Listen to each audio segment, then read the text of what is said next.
Thursday, August 11th, 2022 of the Marina Planning Commission. If we can have Recording in progress. if we can have a roll call to establish a quorum. Sure. Chair Amadeo, Here, Vice Chair McCarthy, Here. Commissioner Herr, Here. Commissioner Rana, Here. Commissioner St. John, Here. and Commissioner Woodson. Commissioner Woodson. You're muted, Commissioner. Commissioner Woodson.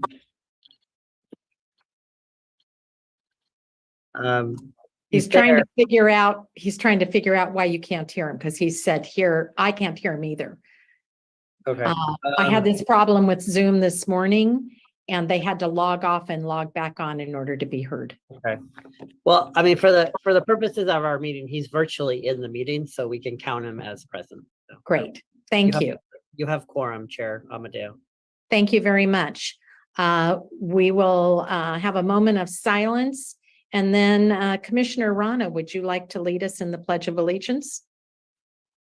If you can excuse me, I'm not very confident about that. Okay. How about Vice Chair McCarthy? Sure. Okay, so moment of silence and then the pledge.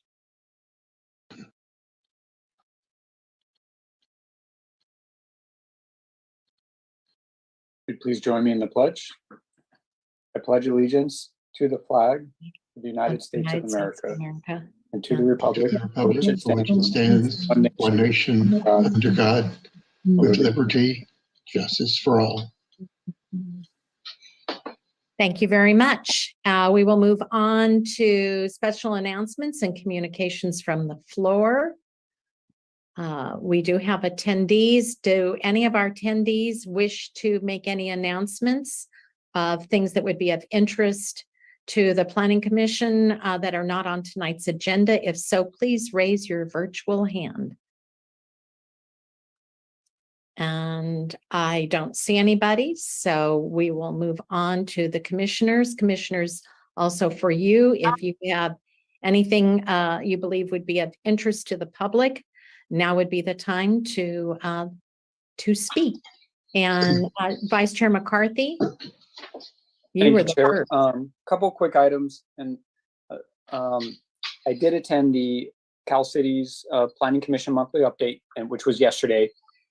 They discussed a few really interesting legislative updates that I just wanted to share with the commission and the public real quickly.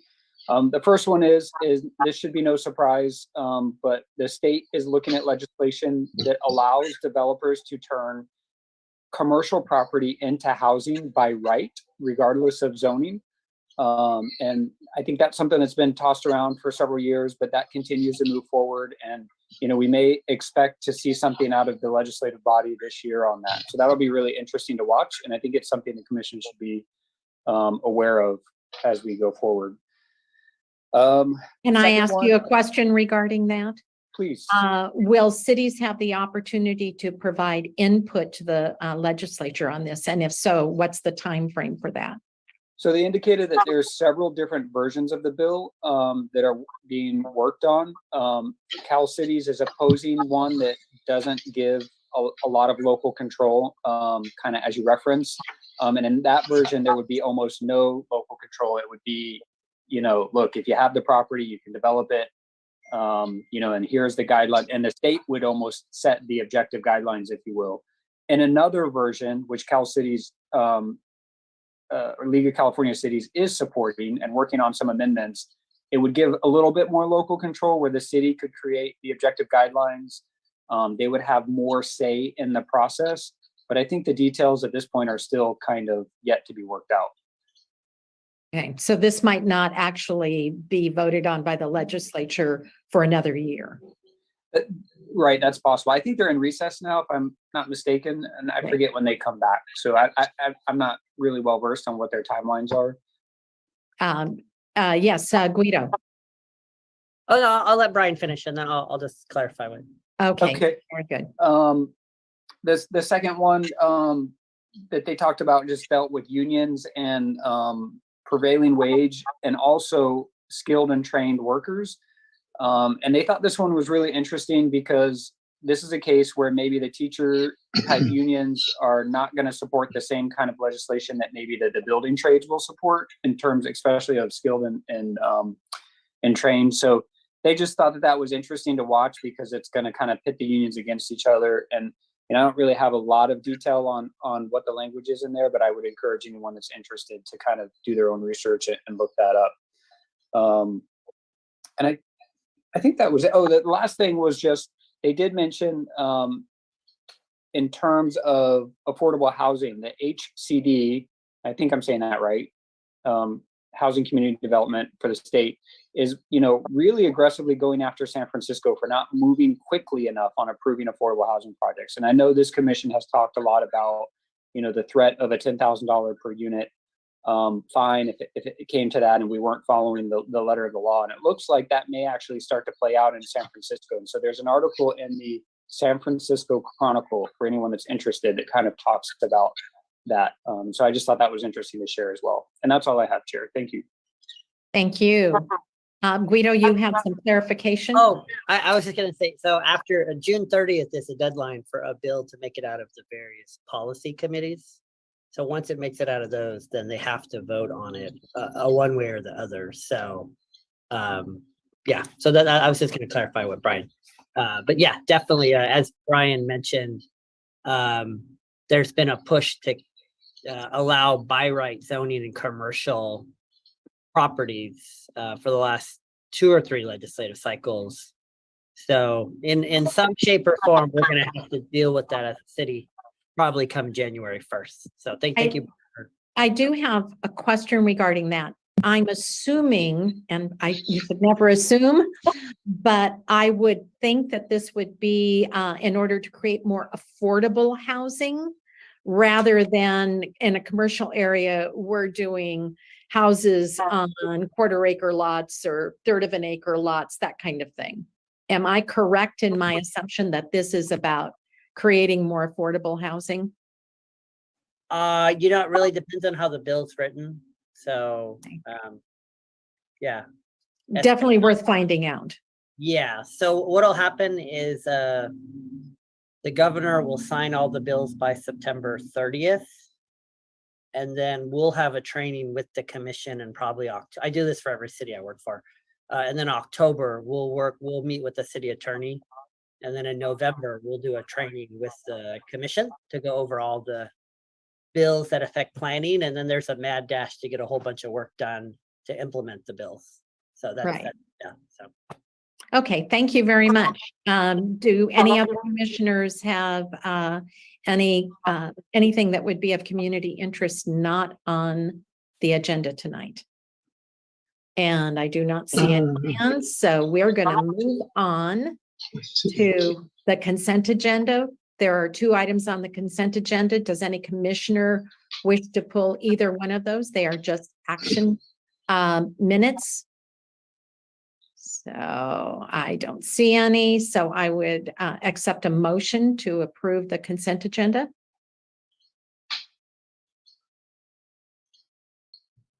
I'll make the motion. Thank you. Commissioner St. John made the motion. Do we have a second? I second. Okay, I think it's Commissioner Herr. Jumped in there a little bit faster. Thank you, Commissioner Herr. All in favor, please signify by raising your virtual hand or saying aye. Aye. Aye. Okay, do we have any noes? And we do not, so, and no abstentions? All right, we're going to move on. That was unanimous with those present. That's a 1 absent. And we will move on to, we have 2 public hearings. And the first one is a continuation of the public hearing we had on the signage.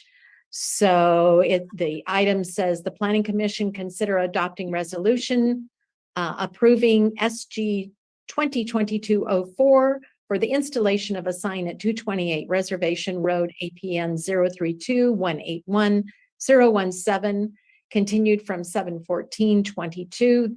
This project is exempt from CEQA pursuant to section 15061 of the CEQA guidelines, as it will not have a feasible impact on the environment. So do we have a staff report? Madam Chair, I believe we did skip over an informational item. Oh, I'm sorry, I didn't even see it. Let's see. Oh, you are right. I'm sorry. I jumped right over it. If staff will walk through the online permit portal information, which can be found on Planning Division's webpage under Forms, Applications, and Handouts. So yes, we will. So Alec and Nick are going to give the main presentation, but they've been working really hard to get the planning department to have an online portal. Some of the other departments within the city have already done that. So when I came on board, I asked Nick to try to take the lead on that. He's been doing a great job. And so him and Alec are going to tag team on this and kind of share some of the great work that they've been doing. So Great, thank you. All right, I'm who's going to share my first? screen. Thank you. Okay. Thank you, Chair. Thank you, Guido.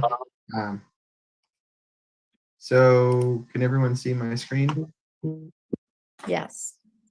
Excellent. So I'm going to talk to you guys, like Guido said, about the online permit portal. This is the service we use is CitizenServe.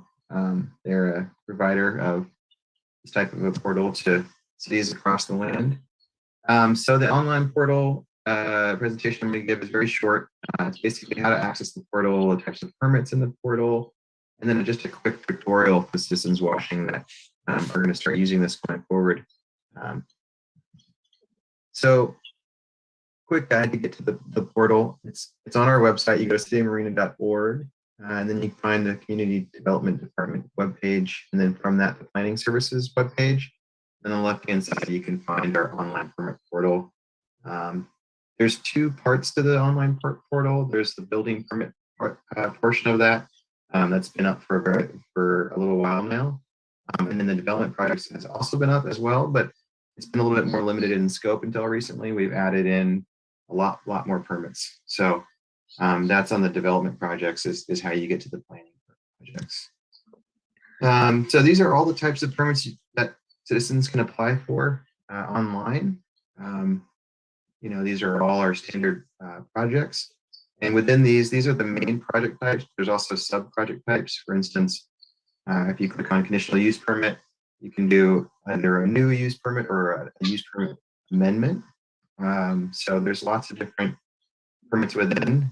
These are all now live. So, you know, any owner, citizen, applicant of any kind can come onto our website and apply for these through our website. And actually pay for it as well. So this is just some quick screenshots of what it looks like on the portal.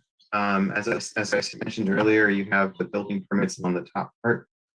So if you sell your property, you need a residential property inspection, or if you're going to do any kind of building permit type work, you would go to that apply for a permit up above. If you're doing any of those permits I mentioned in the last slide, that would be under development projects here. That little apply now button is the one to use. And this is just a quick rundown of the process. So once you registered as a new user, or if you're already a user, you have the ability to apply for a permit. From a pull-down menu, you select the type of permit, subtype of permit. The example I did is just a quick accessory dwelling unit permit. Very, very straightforward, easy to use. Input your project description, upload any files you need to upload, download. For each permit, if there are downloadable materials, you can download them from that page or from our forms and applications page. So try to have it as convenient and user-friendly as possible. And then once you've submitted your permit, if it's a simple permit, you can pay for it right away. If it's one that we need to add the fee for a more complex project, we'll add the fees and work with you and let you know you're ready to pay the application permit fees. So just want a special thanks to Alec Barton. He really helped a lot. He's been helping me push through a lot of these different permit types before I got here. Aaron Fernando helped out a lot with this. And of course, the Citizen Serve support team has been really good in making sure they respond quickly and update things quickly and make sure it runs smoothly. So that's the brief presentation on our online portal. Are there any questions from the board? If you can go back, I can't see if anybody's raising their hand. So if you can remove your screen share. Oh, sure. Thank you. Sorry. Now I can see the team. Excellent. So does anybody have any questions or comments? Let's see. Yes, Brian. Excuse Thank me, Vice Chair McCarthy. Thank you, Chair. And I was hoping you would say comments. I just kind of wanted to share that, you know, the permit online portal has been around in some fashion. It continues to improve for some time, and I've used it for quite a while, and I so appreciate its availability. I think it's one of, it's just such a great service to everyone. And if you haven't had time to poke around on it, I encourage all commissioners to do that. Nick didn't talk about the code enforcement piece, I don't think, or maybe I missed it, but there's also a code enforcement complaint submittal area, and you can kind of search and see what some of the prior complaints have been. And, you know, that level of transparency, I think, is really important for our city. I hope it doesn't go away. I just think it's really valuable. I think it's in line with what other cities do as well. I'm just really appreciative, and I'm very thankful of all the work that's been done on this. And I'm going to add to that. When I was on the council, probably my first term, I requested multiple times that the city look at having this kind of online service available to the public so that they would be able to not have to come in, but be able to do much of their permit processing, submittal of requests online. So I'm also really, really happy to see that this has finally occurred. It is going to make a huge difference for everyone. So thank you very much. And any other comments or questions from, yes. I just to let the commission know. So we're kind of going through a digital revolution for community development. So Nick and Alec are working on the online portal for planning. Starting as of about 2 weeks ago, we have the city's first interactive GIS map. I've been working with Rincon Consulting. The council gave me authorization. I got budget, so we scanned all the old building permit records.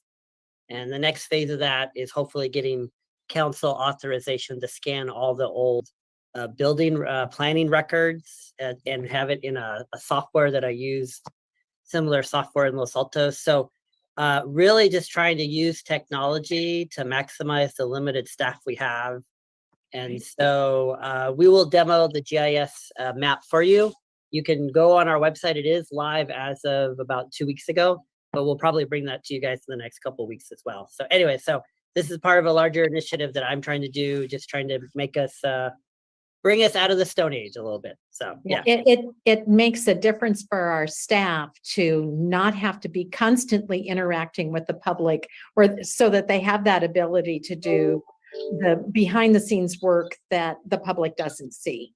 And so that's really appreciated. When you have a limited staff, you want their time to be used to the best benefit of the city and our customers. So, okay, let's move on to our public hearings. We'll start over again. And the first public hearing, as I said, is the sign permit. So if we can have a staff report again with hopefully some updates. And who is leading us in that? Alec. Okay, Alec, thank you. Thank you, Chair. Let me go ahead and share my screen.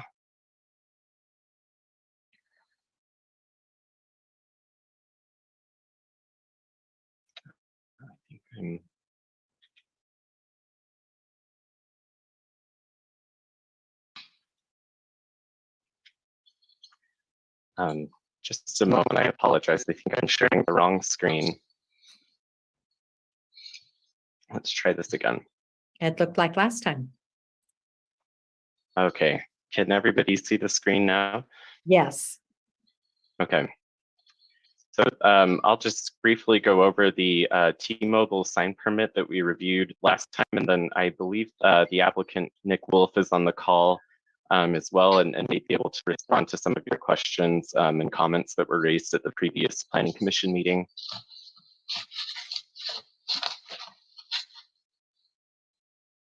Okay. So the applicant is proposing two different signs, a single-sided wall sign and a double-sided tenant panel sign, and an existing monument sign at this location. It's a magenta and white color scheme consistent with T-Mobile branding. The sign would be backlit channel letters with a magenta colored backer, and then it would be attached to the storefront via stud mounting.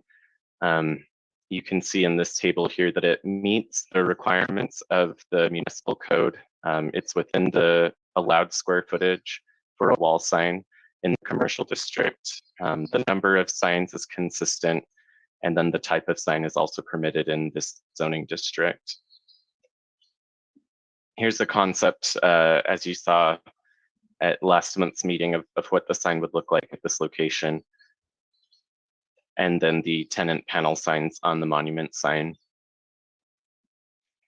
And as we discussed at the prior meeting, staff is recommending approval because the sign is consistent with the municipal code regarding signs. But the Planning Commission does have discretion to approve, deny, or make changes as you see fit. And so I'm happy to answer any questions you have about this proposal, and I believe the applicant is available as well to answer questions and hopefully provide some alternative concepts based on your comments at the prior meeting. Okay. Thank you. So, and you said that did you promote him? I'm looking to see. I did. Nick Wolf is now a panelist. Oh, now I see him. Okay, thank you. So I'm going to let the commissioners first address their issues, and then we can have Nick Wolf respond. So commissioners, if you have questions for Nick regarding this project or comments or concerns, please raise your virtual hand.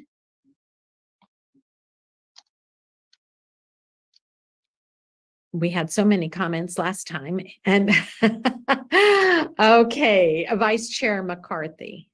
Thank you, Chair. I'd really like to hear from the applicant, but I will start out by saying if the applicant wasn't able to review the first iteration of the public hearing, I expressed my enthusiasm for the magenta branding concept, and I'm team magenta all the way, and I really just I love the concept, but in looking at this sign permit, I'm kind of thinking of how are we fair to everyone, and if it was a car wash or some other entity that we've kind of said that we want to tone down some background colors, how would we treat everyone kind of the same way? So I'm really looking forward to hearing from the applicant, and I'm sure I'll have more questions after that. Thank you, Chair.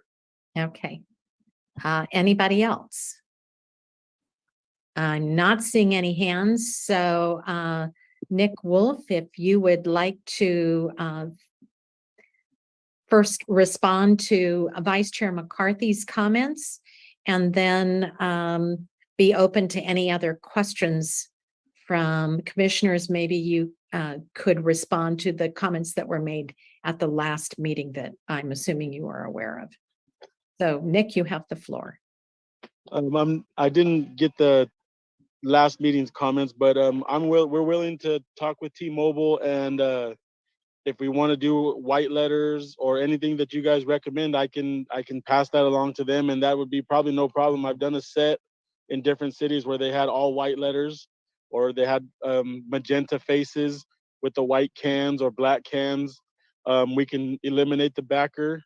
It's all up to you guys, whatever you would like to. I mean, it's your guys' city, so if you want to keep everything fair to everybody else, just let me know and we can propose that to T-Mobile, and we'll work with everything to take care of the situation. All right. Well, we have a comment or a question from Vice Chair McCarthy for you, Nick. Thank you, Chair. I'm thrilled to hear that the applicant is so desiring to be a good neighbor and kind of listen to comments from the commission. I think for me, and I'd like to hear what the rest of the commission thinks. I know at the last meeting I had urged commissioners to kind of go out and look at these T-Mobile signs with the backer where it exists and kind of get a feel for what those areas maybe look like, what the general look and feel, and I guess the continuity of that area and community is like. And so for me, I think the backer is the thing that stands out the most and doesn't really conform with the rest of the shopping center. I'm certainly aware that T-Mobile has used the magenta color just without the backer, and I don't know if that would be T-Mobile's next best kind of thing that they would put forward, or what they would prefer. But if something like that was to be proposed, I'd love to have that conversation. So I don't know if Nick knows, if there's kind of an iteration of, hey, we want this first, and if that doesn't work, then this is our next preference. And then maybe if that doesn't work, I don't know if Nick can speak to that at all, or if he would have to go talk to T-Mobile first. Yeah, I would probably have to talk to T-Mobile first, but I'm sure they're up to doing whatever you guys would like to do. They're, like I said, I've installed a set where it was all white letters or magenta faces. Like I said, they're willing to work with everything, just whatever the city requires. That's what they'll do. I have a comment if no other commissioners have anything they'd like to offer. And I'm not seeing any hands. My issue was having the backer as well. I'm not against the magenta. I'm not against the magenta and white, but having the single letters, maybe white letters outlined in the magenta so that both colors are there. I don't know how that would end up looking with a two-color signage that is single letters. But I would be interested in something like that. And I see Commissioner Woodson has his hand raised, so I'm sure he has something to contribute. So go ahead. Commissioner Woodson. And I don't think he hears me. I know there's another colleague of mine that's on. Her name is Carrie. Is it possible she could be a panelist so she could speak as well? Absolutely. Yes. Mike Jackson had a vision for this complex, and it's been a blessing to so many families.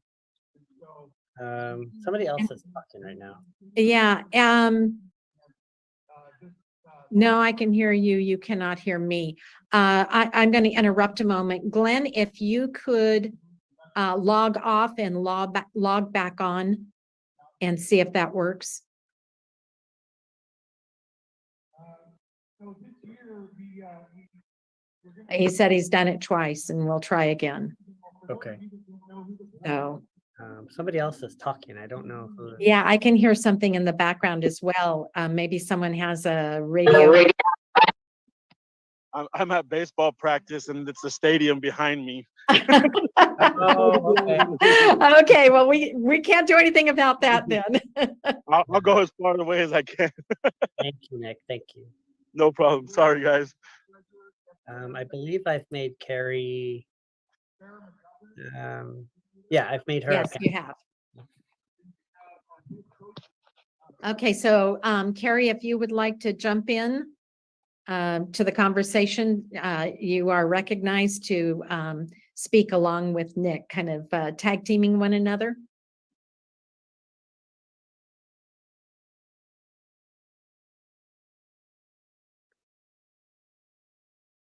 Okay.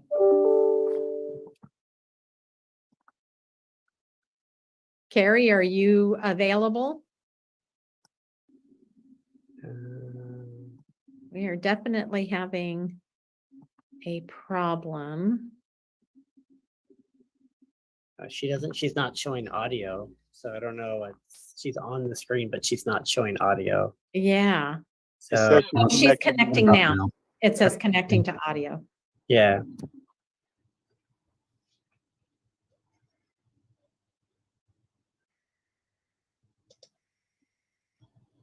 All right, there we go. And we're going to see if we can.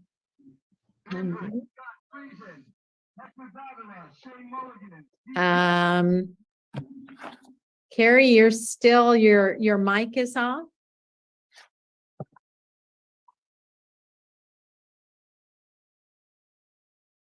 Can you unmute yourself?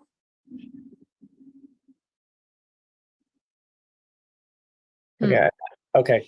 So Chair Rita, Amadeo, can you hear me now? I can hear you. Yes. I just switched to my work computer. It's a system. I understand what's going on. So not to interrupt. Okay, Problem Glenn, account? can you hold off a bit? We're trying to figure out why Carrie can't speak to us. That's fine. Carrie's muted. Yeah, I can see that she's muted and I can't do anything about that. I was wondering if she could unmute herself. Yeah, I've asked to unmute her. So And also we have another two attendees who'd like to speak. Yes, but we're trying to allow Carrie to make any comments regarding this. Well, in fact, what I was trying to say was, we can give Carrie some time and give another person an opportunity and then come back to Carrie if she's ready. Hello? Yes. I'm sorry. I'm so sorry. So Carrie, is that you speaking? Yes, hello. Hello. Yes, please go ahead. Sorry. I'm just calling. I represent T-Mobile. They're technically my customer to kind of help with the signage for them. So I just wanted to kind of speak on their behalf. Like Brian mentioned, the magenta, it is their trademark color. They do like to kind of showcase that color as much as they can to the public because they've kind of been revamping the color. They've done new branding. So they do wish their preference, their number one preference is this backer panel with the magenta color. Because they're trying to promote that online. You've seen kind of commercials, that's their kind of go-to color. So they do want to try to be identified with the public with that color. I looked at the shopping center. I know there's not a lot of magenta backers, or there's actually not a lot of like backers. I think Walgreens and a dental office are the two neighboring tenants, as well as a Taco Bell that's also next door to this building. So I know there isn't much vibrant color, but I do want to kind of just let you guys know that that is their preference, this backer. The magenta coloring, if the backer isn't allowed, they would want to do the magenta letters over white letters if the backer was required to be removed. But if there's any questions I can kind of assist with to kind of help with the magenta backer, understanding that, I'm happy to kind of answer your questions. Brian, did you want to address that? Yes, Chair. Thank you. Just a kind of a quick question, or maybe quick. In your experience, I assume this isn't the only T-Mobile sign application you've gone through. Have you had, so I did a little bit of research and I've seen where some cities, other cities have had, kind of taken issue with the backer. Is that kind of a common thing that you encounter, or, and when and if you do encounter it, I mean, does T-Mobile kind of give you the leverage to just suggest something else, or do you really have to have that conversation and come back to us? I guess what I'm saying is we hate to have you come back and take your time if we can avoid that, I think, but I'm just curious what you have to say about that. No, I've definitely ran into this before. I know the magenta in general, the color, it has been seen as too vibrant or too bold. So no, this isn't the first time we've kind of ran into this with cities. So I am familiar with it. They also do want to work with cities as well. So it's not like, no, they're only allowing this and that's it. That's why the magenta is kind of their color. So if the backer is removed, their next proposal would probably be magenta letters. That would be kind of the next phase. So then you wouldn't see the backer. It's not as much in your face, I guess, but the magenta color, again, just is their trademark that they want to do, kind of keep with promoting. So hopefully if the backers not approved, magenta letters would be kind of their next preference if allowed. But they are willing, of course, to abide by whatever the city decides. Thank you. Anyone else? I'm not seeing any hands, and I will go to the public in a moment. I would like to comment. My issue was the overall, because it was the two color and it was one very large looking sign. I would rather see magenta letters with no backer rather than the white letters with the magenta backer. I like the magenta color. That is not an issue for me. We now have multiple hands. So Commissioner St. John. Yes, thank you, Chair. I would prefer, if it's possible, to see one or two alternates. We have the basic magenta backer, but if we could see, say, the first alternate would be magenta letters and no backer, maybe the second alternate, white letters with a magenta outline, or et cetera, et cetera. If we could just see alternates, then it's a lot easier to vote on what would be the preference. Okay, so and I'll let her address that for you in just a moment. Commissioner Woodson, and you need to unmute.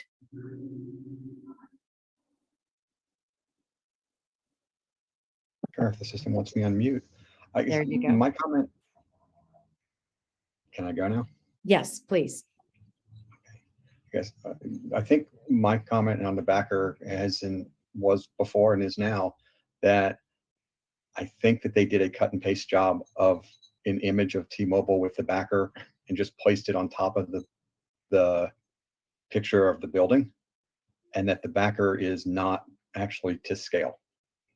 If you look at the backer that shows up in most cases, the amount of open space between the lettering and the backing seems that it is actually oversized, and that So there's we'll actually ask- well, We can ask go on. Carrie to address that. Okay, I'm done Okay. speaking then. Okay. So Carrie, you've got a couple of comments. If you can unmute yourself and address those.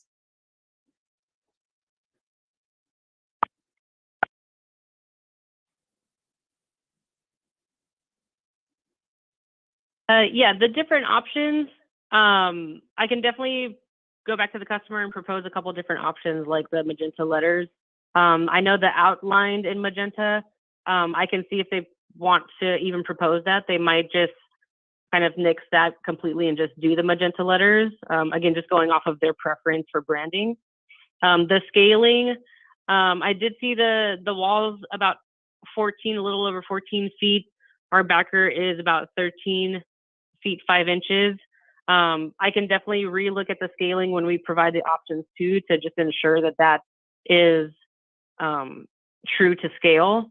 With just a comment to go with that as well, because again, T-Mobile, they do really, really have this as their preferred. If we go smaller with the backer, just so it's not so large, would the backer then maybe be approved or considered? Do we have commissioners who wish to respond to that? Oh, I- well, I'm more with what Commissioner St. John has said, because just like the saying, picture is worth 1,000 words. It would be better to see the several, more than one samples in front of us so that we can make comparison, because we are talking about what color to use as a backer or not, without actually seeing it. It's kind of difficult, at least for me personally. It kind of is difficult for me to see it in a bigger picture, how it fits in the bigger complex shopping mall. Yeah. Thank you, Commissioner Commissioner Woodson, you have your hand raised. Did you want to comment on? So I sure. So as I was trying to finish before, on the backing, I think having the contrast between the edging, because that specific location has two side panels that are actually raised and that come out. So that becomes almost an inset board. And without having the background kind of contrast behind the T-Mobile backer, I think it just goes straight across and it makes it look like the whole panel is just the side. 6 inches doesn't work. So I would support doing that. And then the second reason that I would support it, and I'll point this out, if this is T-Mobile's standard corporate sign that they want to have, and it can fit, but we can provide that little bit of more contrast to the wall, then my vote would be to yes. And I'll just throw that out now, that I think whatever sign comes forward, I'm going to go along with, but on the backing specifically, that I just would like to see a little more contrast side to side, not necessarily top to bottom, side to side with it. And I do think that that's your corporate logo. And I guess mine is, there's a point where I don't know how much we should be playing with a corporation's primary logo that they're actually putting out. Thanks. If you're done, you want to put your hand down? Thank you. Does anyone else have any comments on this issue? And we had attendees that had their hands raised. This is a public hearing. If you wish to speak as a member of the public, I am opening up the public hearing now. Please raise your virtual hand.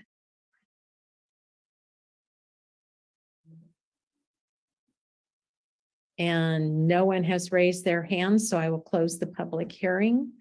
Commissioners, I would entertain a motion at this time if there's no further discussion. And I'm looking for a hand to be raised and a motion made. Okay, Vice Chair McCarthy. Thank you, Chair Amadeo. I'd really hoped not to continue this onto another day. I know it takes a lot of time from staff and the applicant and the commission. But I think I'd like to make a motion that the applicant come back with a design, at least, if they're willing, and I'd like to hear from them before or after we get a second, if we get a second. But if they're willing, come back with a design without the backer, and then maybe a design with a backer that encompasses the comments that Commissioner Woodson mentioned. If they're willing to do that, I think we could move on this when it comes back. So that's my motion. And if we get a second, I'd like to add a few more comments. Okay, do we have a second? I second that. All right, Commissioner Woodson seconds. Vice Chair McCarthy, you had other comments? Yeah, just my comments were, it is hard to kind of imagine these signs without seeing them. I'm inclined to, again, think that the backers are, I know we use this word a lot, but slippery slope, and we're trying to be fair to all businesses when they come. And while I agree with Commissioner Woodson saying that we shouldn't be messing with a brand's logo, I also think that we're moving into this new era of kind of these sign wars, right? Where we make the signs as distracting as possible to get the most attention, to get the most foot traffic. And it works. It works for businesses. I think the data shows that. And so I think it's the commission's responsibility to balance what these businesses want to accomplish with, some kind of community feel, creating an identity from Marina, some continuity of a shopping center or of a street or of a street scene. So those are my comments. I'd love to hear from other commissioners if they have any comments as well. Well, mine is a question. If the seller comes back with several designs, is it the staff who's reviewing them, or are we included in the review board or review committee or however you call it? So we will review them and then we'll bring them back and then give our recommendation based on the motion that's made today. But we will bring it back. One question I did have before the motion looks like it's going to get approved is from Carrie or Nick is we do have a meeting in 2 weeks. So I didn't know it's possible for them to do that in the next week or so, because then we wouldn't have to spend more money to advertise the item in the newspaper, or if you want to continue it to September 7th. So that's what I was hoping to ask the applicant, Chair Amadeo. So. And if they can answer that, that would be wonderful. But before they do, I do have a question on signage in general, and this goes back a number of years when I was on the Planning Commission before. And there were regulations about how much of a building's coverage can include the branding. So the Chevron station in town, they had to paint their building different colors because it was considered branding, that it was the same colors as their sign. And it wasn't just their sign, it was their promotional material on their gas pumps. I mean, I understood the reason behind wanting to, I'm going to say, tone things down so we're not being blasted in the face with the various branding that could consume a building if there are no regulations. So I guess my question is, in this particular site, or is this general signage for the city of Marina? Are there regulations about how much of the face of a building can be used for signage? Yes, that's clearly written out in our sign ordinance, and Okay. we can share that with the commission at the next meeting. That would be great. That would definitely be something I would like to see. Vice Chair McCarthy, your hand is up. Did you have another comment? Okay. Carrie, if you can respond to the vice chair's comments. Yeah, I can definitely work within the next couple of weeks to provide this, so we can get on the sooner review, and then I'll provide the options, the scaling down and the magenta letters instead. That's not a problem. Great, thank you. So hopefully then this would be on our next meeting, correct? Absolutely. Right. I think that we are ready to vote then. So if we can have a roll call vote. The motion as written is ask the customer to provide 2 to 3 samples of the sign with the backer and without the backer, and to bring it back at the next available meeting. Vice Chair McCarthy and Commissioner Woodson, and to ask the staff to share how much the building can be covered with signage. Right. And the roll call vote is Chair Amadeo, Yes. Vice Chair McCarthy, Yes. Commissioner Herr, Yes. Commissioner Rana, Yes. Commissioner St. John, Yes. and Commissioner Woodson. Yes. Motion passed. All right. Thank you. So, and thank you to Nick Wolf and Carrie. And I'm going to mess up your name. Osabov? Yes, yep, you got it.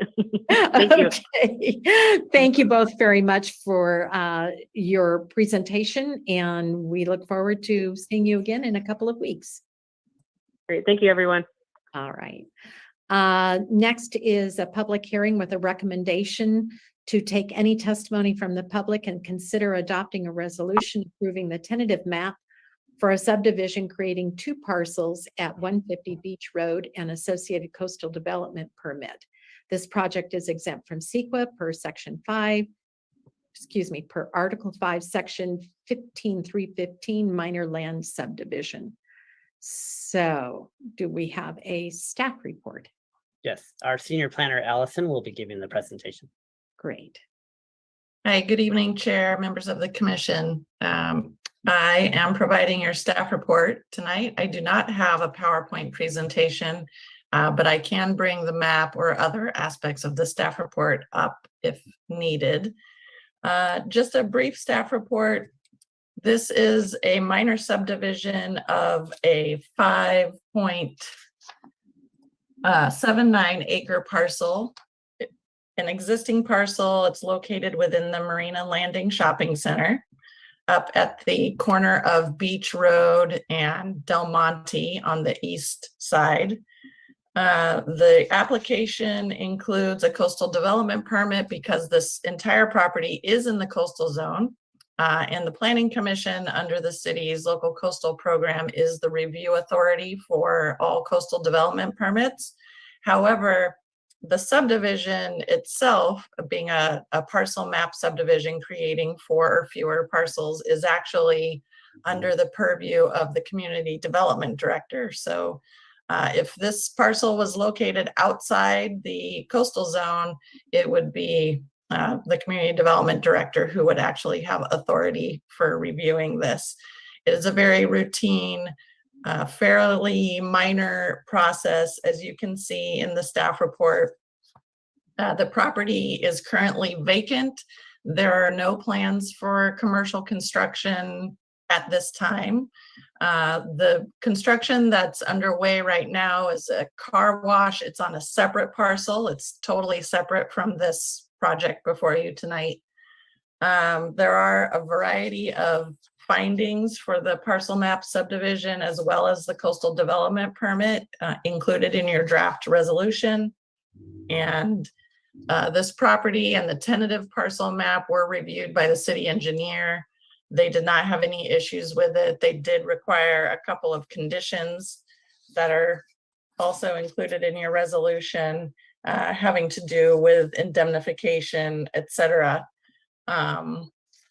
There are some easements, public utility easements on the property that will have to be relocated before the map can be recorded.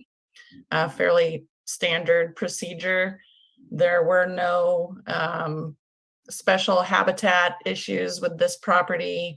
Like you noted, it is exempt from CEQA per Article 15, Section 15315 for minor land divisions, which is an allowed exemption for urban infill minor subdivisions like this one, where all public utilities and access can be provided. Any future development down the line after this map has recorded, we'll have to go through the normal process for coastal development permit, perhaps a use permit. Just that's for a future time, not for the Planning Commission's consideration as part of this project. I believe that the project engineer is on, as well as the property developer.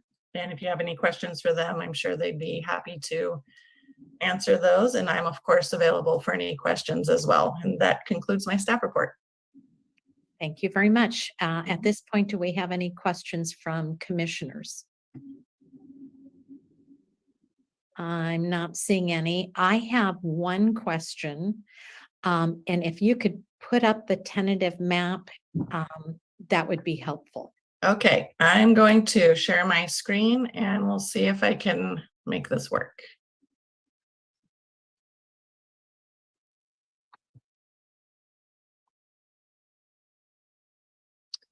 Okay, are you seeing the map? Yes. Great. Okay, I'm looking for where the Quick Quack car wash shows up in this map. Yeah, it's this parcel up here. Thank you very much. Yep. So I noted that where the road access is for the Quick Quack car wash, I'm assuming that's the road access, that little point that comes up at the top, is considered part of the larger of the two parcels. And I wanted to know if there is an easement for the Quick Quack car wash for access onto their lot, since that is actually considered part of the other parcel. I will rely on Mr. Steve Wilson, the project engineer, for that question, but I believe that the parcels in question will be accessed from within that larger parking area, or potentially from Seaside Circle down on the southwest side, which is a public road. So they would have public access from there as well. But, Okay, I'm not sure that my question's being answered. So parcel number 2 of the 2 parcels, not parcel number 1, the very top, it sticks out a little bit. So if you right there.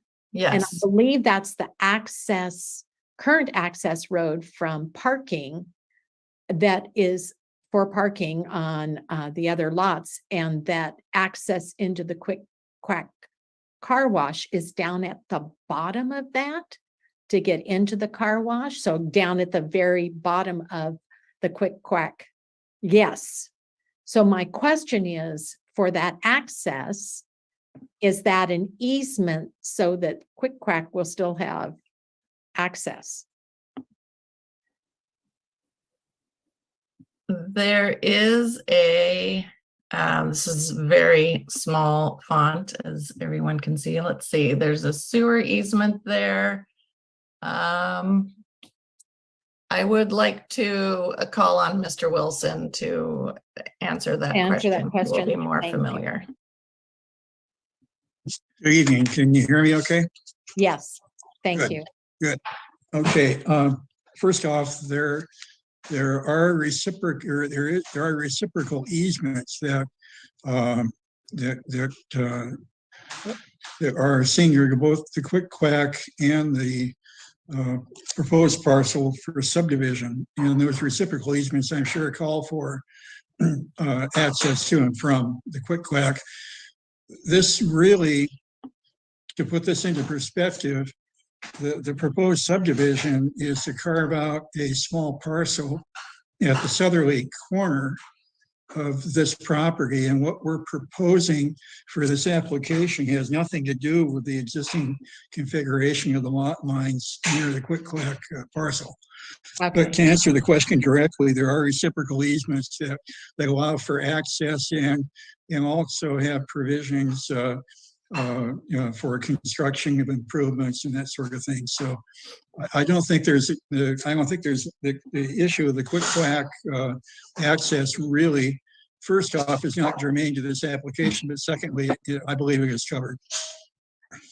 And I did not understand that it wasn't germane, because I'm seeing one parcel being divided into 2 parcels. So I thought Correct. both parcels were part of what we were looking at tonight. And that's why I noticed that.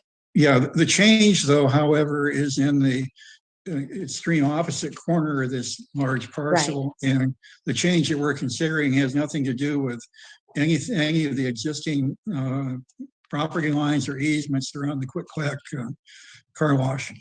Okay, thank you, Mr. Wilson. Yeah, one other point, if I can bring it up. And sure. Allison in her staff report mentioned that there are existing water and sewer easements, and she went so far as to say that those easements would have to be relocated prior to filing the parcel map. That, first off, is not a condition of approval. Secondly, we don't know where the proposed improvements are going to be on these properties, so it would be extremely premature to try to relocate any easements or re-engineer any utility lines when we don't have any idea where the improvements are going to be. Thank you. That answered my only question. So if we can remove the parcel map from the screen. Yes. Thank you. Thank you very much. Does anyone else have any questions? Yes, Vice Chair McCarthy. Thank you, Chair. Just because I feel like I heard a conflict between maybe what staff said and what the applicant is saying, I'm just wondering if staff could kind of add some color and respond to that comment, or maybe there's not a conflict, maybe I'm hearing it wrong.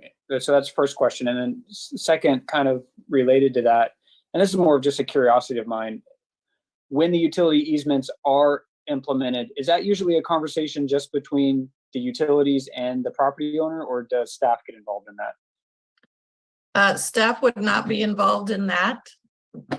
Look, that discussion, that would be between the developer and the utility.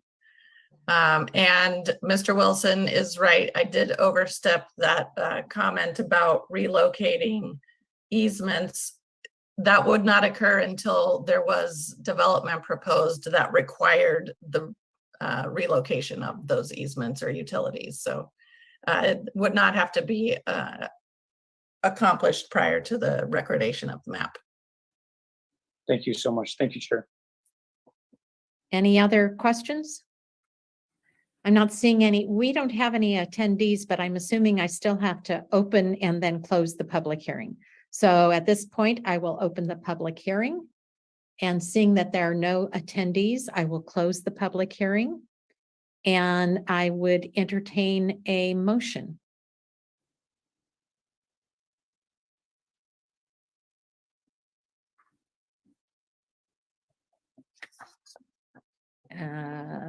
Chair McCarthy, Vice Chair Thank you.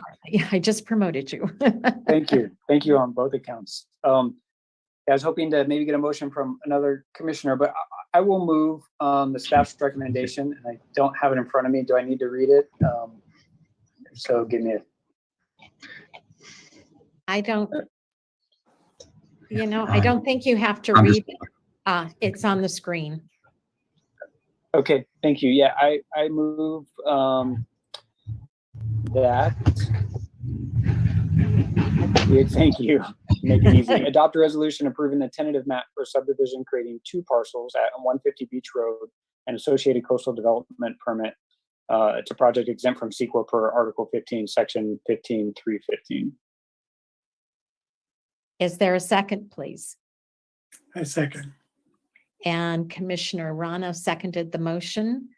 Can I have a roll call vote, please? Can I make a quick comment, Chair? Oh, absolutely. I'm sorry. Thank you. I don't have the screen in front of me anymore. There we No go. worries, just because I know we typically don't comment after a vote is taken. Again, this is more of a comment than anything, but I'm really excited about the development that's gonna hopefully occur in this spot that has sat vacant for so long. And I just want to share with the applicant that I think all of Marina is rooting to really have some quality development there. And I hope you don't forget about us as you plan these developments and think about what it would be like to live here. So that's my only comment. Thank you. And Commissioner Woodson. Only because I'm reading through it kind of quickly to scan through.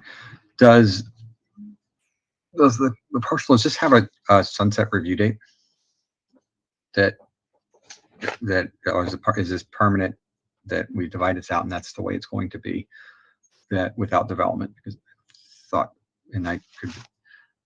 basically, does the tentative map expire? The tentative map will expire in 24 months unless. That's what I thought. I just couldn't find it in the requirements, but I thought that's what I had read.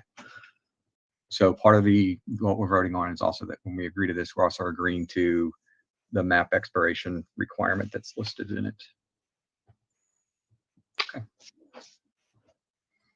Here we go. Thank you, Guido.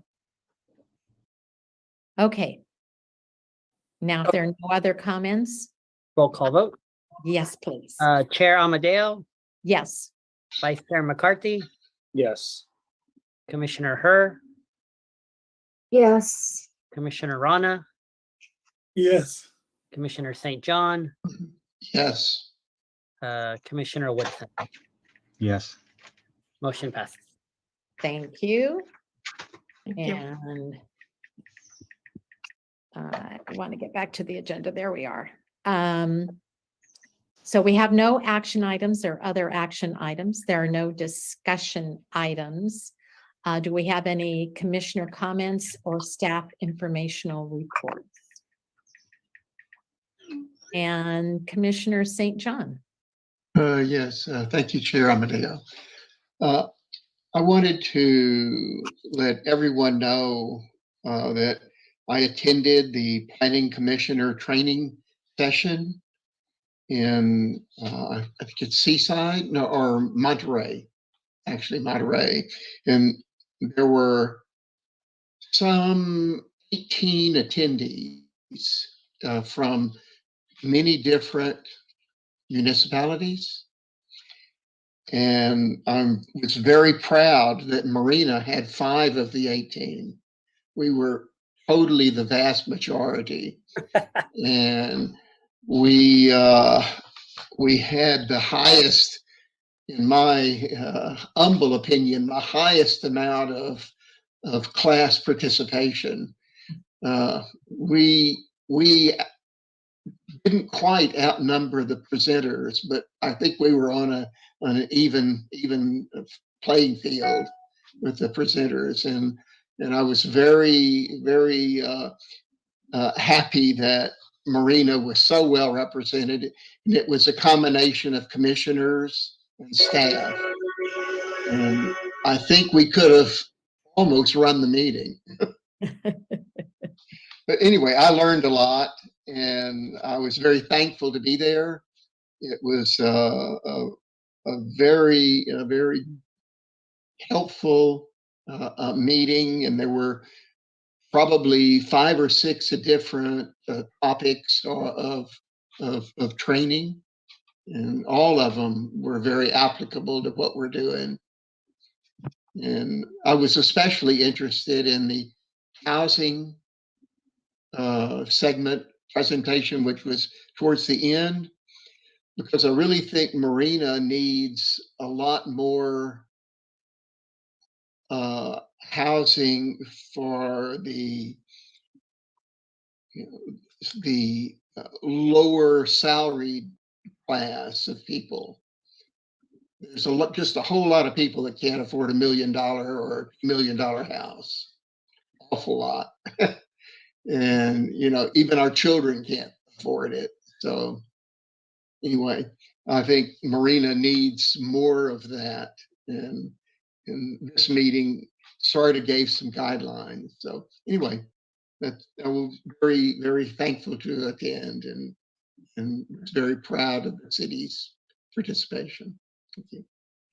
I second to what Commissioner St. John says. It was my first in-person training, and yeah, as Commissioner St. John says, Marina rocked. And I appreciate Guido and the staff for sharing this information and also encouraging us to attend. So I learned a lot. Thank you. Fantastic. Guido, our city council at last approved going forward again with the Marina Station development that was approved back in 2004. I think it's been a long time. And then lost our developer for the project, now have a new developer. So considering Commissioner St. John's comments on affordable housing just now, the need for affordable housing, can you give us some indication as to how much affordable housing, either by design, apartments, affordable by design, or for purchase, is actually expected to be in that project? Yeah, I believe it's about 283 units, if I recall off the top of my head. So it's about so it's a pretty sizable amount. And maybe you worked on it, Chair Amadeo, but whoever did the design of the project, even the non-BMR sites have small lots, large lots, medium lots. So, different income levels within the overall project. So right. Very, very nicely planned out project. So yeah, it was a beautiful project. And if you can also address, when I saw the project all those years ago, they had something called water gardens that were the way of percolating water down into the aquifer, because we don't do water out into the bay. So I heard that was no longer in the project, but can you explain what they're doing now instead? Because it would still not be going out into the bay. Yeah, I'd have to look into that. That issue has not percolated up to the top of the conversation. So, but I'd have to look into that. We're actually having so for the benefit of the whole commission. So on August 3rd, the city council approved the development agreement for Marina Station. That and by way of context, a development agreement is basically a contract that the city signs with a developer. That usually cities will do this as a way to negotiate higher community benefits or bigger parks or more than just your straight zoning. And so we get something out of the contract, and then what they get out of it is it's a signed, executed contract that gives them the right to build this thing and basically directs the city to work with the applicant and to, don't put up any barriers because it is a contract. They gave the applicant 10-year extension until 2036. And Allison and I are Allison's running point on the project. I'm helping her. We're meeting with the applicant next week, and they're wanting to actually break ground by next February, March on the first phase. Wow. And to answer your first question, in the development agreement, it mandated that the city staff bring back the affordable housing agreement for approval before the first map is approved for the first phase of the project. And the project has 8 phases. And so, yeah, there definitely will be affordable units within the project. And yeah, Alice and I will be very busy the next couple months trying to get that project off the ground. So, And so I'm assuming that much remains from the original project, that they didn't make the kinds of changes that would have brought about a new CEQA review or anything like that. And I know in the original project, there were some large parks, there was a retail center, and there was an industrial park. Did all of those things remain in the project? Do you know? you froze up on my screen. I don't know if other people, but on my screen. So I did hear. So to answer your question, the project did slightly change. There were 2 lawsuits from the original developer. They Right. had to put some conservation easements on the lot. Some of the parks got narrowed down a little bit, but then in exchange for that, the applicant agreed to pay more park fees. But in principle, the project is basically what you looked at many years ago. So Very good. I'm excited. Commissioner Rana, you were raising your hand? Yes, in fact, I saw some debate on the social media about the Cal-Am project. So what's the status on that? Because I thought it was shelved, and city has said no. we should probably be careful about the Cal-Am stuff. That's not on the agenda for today. So I would just say I can forward you on a news article that I read about the desal plant that they're proposing, and Commissioner or Council Member Biala was at the meeting at the that they had the community meeting in Seaside. But we should probably be careful. I can certainly agendize that, Commissioner Rana, if you would like us to talk about it at the next meeting. Okay. So let me put it on my little memo now. We can get a little update for the Cal-Am. So.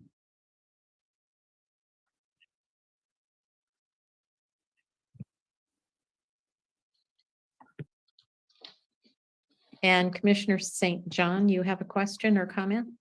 Just a comment.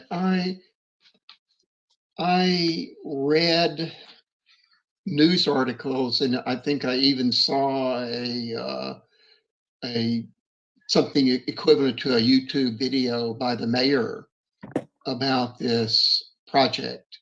I forget the name already, but the one we're talking about. Oh, the desal, yeah. The Marina Station? Marina Station, Okay. Station, right. That it was approved by the city council just recently, et cetera, et cetera. And one of the items that he mentioned was that it would include a new access from the city of Marina to the Gulf, to the ocean. And do I have the wrong project? No, there was, yeah, so there are some road impact fees that the applicant has to pay. We'll have to work that out with Public Works. It wasn't entirely clear because some of the roads not in our jurisdiction. So in terms of how we'd have to work that out with the applicant. So, but to be determined, so. Okay. Any other comments from commissioners? No. And you've already discussed possible staff things on our next agenda. Do you have anything else you'd like to let us know about that would be coming up? No, just, you know, you guys are really on the commission at a great time. Council just approved us to work with Rincon Consulting to kick off the next housing element. We are behind on the last 2 housing element cycles, so I will be bringing to you guys some policies so that we can be compliant with the other housing cycles. Allison, we stole her away from Pacific Grove. She's been doing a lot of great work. We're trying to update all of our old ordinances that we were supposed to work on years ago, so we can be compliant with our old housing elements. So thank you, Allison. And we released the RFP for the general plan. And those bids are going to be coming in on August 17th. And the Planning Commission is going to play a very foundational role in terms of giving us direction on that. And so stay tuned, more to come. And I know some of the meetings drag on, whatever, but you're really on the commission at a really, really good time. So you really are going to impact the city for many, many years. So stay tuned. It's an exciting time to be on the commission for sure. So. All right, so no correspondence. Then we are adjourned. Thank you very much, commissioners. It was a good meeting. Thank you. Thank you. Chair. Thank you, staff. No problem.